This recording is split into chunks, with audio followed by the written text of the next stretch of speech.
प्रिय विद्यार्थियों, आज हम MA उत्तरार्ध वर्ग द धर्मशास्त्र के फर्स्ट पेपर के विषय में चर्चा करेंगे। MA उत्तरार्ध वर्ग द धर्मशास्त्र के फर्स्ट पेपर में प्रथम पेपर में का नाम है धर्मसूत्र और धर्मशास्त्र का इतिहास। इसमें धर्मसूत्र के अंतर्गत आपके गौतम धर्मसूत्र आता है। अब सूत्र साहित्य क्या है कि सूत्र साहित्य भारतीय जो वाङ्मय है उस वाङ्मय का एक अनूठा वर्ग है और सूत्र साहित्य की प्रमुख विशेषता होती है इसकी अनोखी शैली। इसकी अनोखी शैली ही इसको जो है विशेषता बताती है।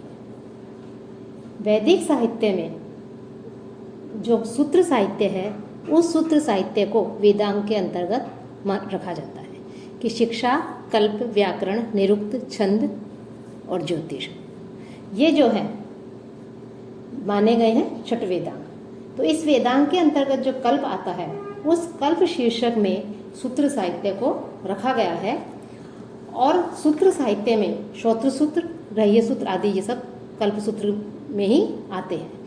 तो कल्प सूत्र मुख्यतः 4 प्रकार के होते हैं: श्रोत्र सूत्र, ग्राह्य सूत्र, धर्म सूत्र और शूल सूत्र।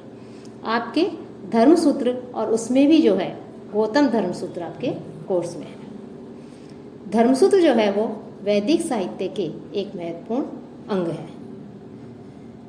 धर्मसूत्र कल्प की परंपरा में ही आते हैं और कल्प का अर्थ क्या होता है? कल्प का अर्थ है कि वेद में जो कर्म बताए गए हैं, कि वेद में विहित जो कर्म हैं उन कर्मों का क्रम पूर्वक व्यवस्थित कल्पना करने वाला शास्त्र। कल्पो वेद विहिता नाम कर्मणाम आनुपूर्वेण कल्पना शास्त्र।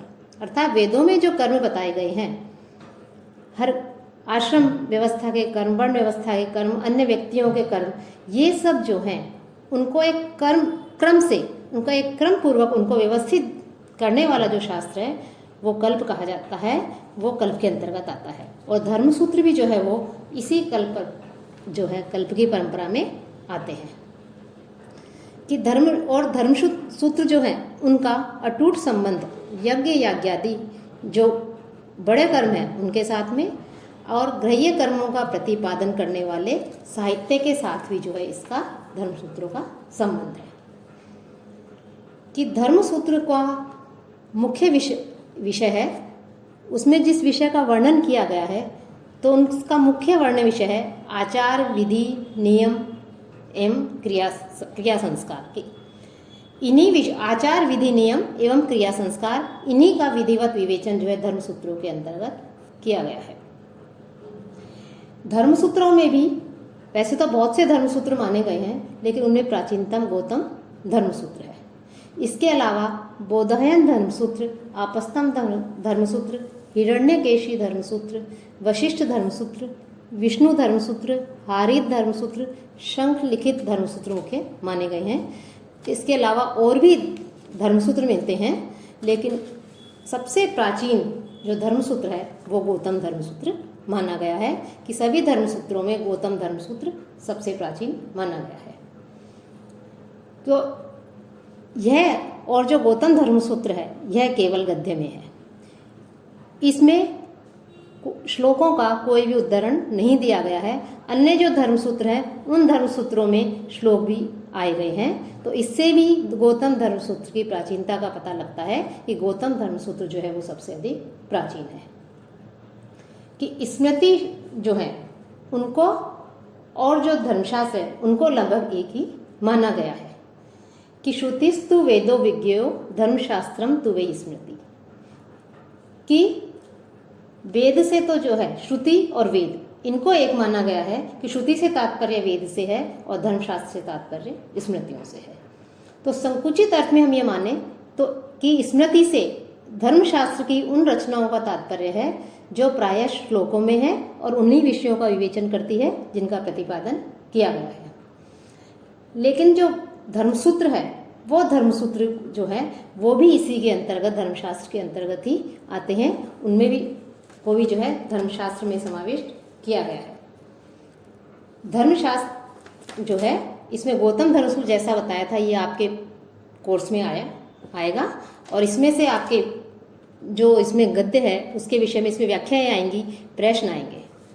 तो जो गौतम धर्मसूत्र है उसका वर्णित विषय क्या है कि गौतम धर्मसूत्र में कुल 28 अध्याय माने गए हैं।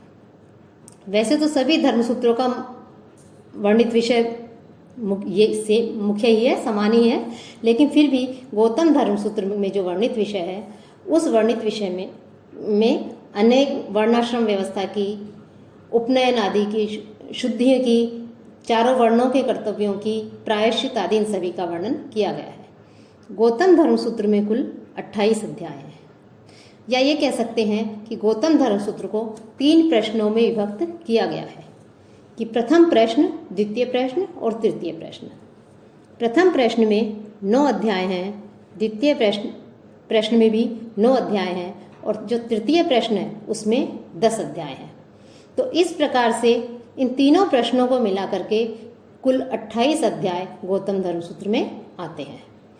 अब इसमें जो प्रथम प्रश्न है जिसमें कि 9 अध्याय हैं, उन अध्यायों में जो धर्म, उपनयन, शुद्धि प्रकरण, ब्रह्मचर्य, गृहस्थ, संन्यास आदि, जो वानप्रस्थ आदि जो है, इनके नियम, इनके कर्तव्य, गृहस्थ के कर्तव्य, इनका धर्म, पंच महायज्ञ, अभिवादन की शैली, गुरु सेवा, ब्राह्मण कर्तव्य आदि विषयों का जो है इसमें प्रथम प्रश्न में वर्णन किया गया है। जो गौतम धर्मसूत्र का द्वितीय प्रश्न है जिसमें कि भी 9 अध्याय हैं, उसमें चारों वर्णों के कर्तव्य, राजा के कर्तव्य, अपराध कि यदि कोई राजा के राज्य में अपराध होता है तो उस अपराध के लिए क्या दंड दिया जाए, इसका वर्णन, कोई विवाद आता है तो उसका निर्णय किस तरह से किया जाए, साक्षी उसके विषय में बताया गया है, ऋण आदि के विषय में बताया गया है, आशोच आदि के विषय में बताया गया है, साथ ही साथ श्राद्ध कर्म आदि का भी वर्णन है, और वेदाध्ययन की विधि कि कैसे वेदाध्ययन किया जाए, और अनध्याय कि किस समय अध्ययन नहीं करना चाहिए, इनका भी इसमें वर्णन किया गया है। और इस द्वितीय प्रश्न का जो 9वां अध्याय है उसमें स्त्री के धर्मों का भी वर्णन है। अब गौतम धर्मसूत्र का जो तृतीय प्रश्न है उसमें 10 अध्याय हैं, और इसमें प्रायश्चित, पातक, महापातक, चांद्रायण व्रत, कृच्छ व्रत आदि का वर्णन है, और साथ ही साथ जो संपत्ति है उस संपत्ति का भी जो है इसमें वर्णन किया गया है। तो इस प्रकार से गौतम धर्मसूत्र में 3 प्रश्न हैं, और इन तीनों प्रश्नों में जो अध्याय हैं उन अध्यायों को मिला करके इसकी संख्या हो जाती है अध्यायों की 28। तो ये आपकी इसमें कोर्स में है।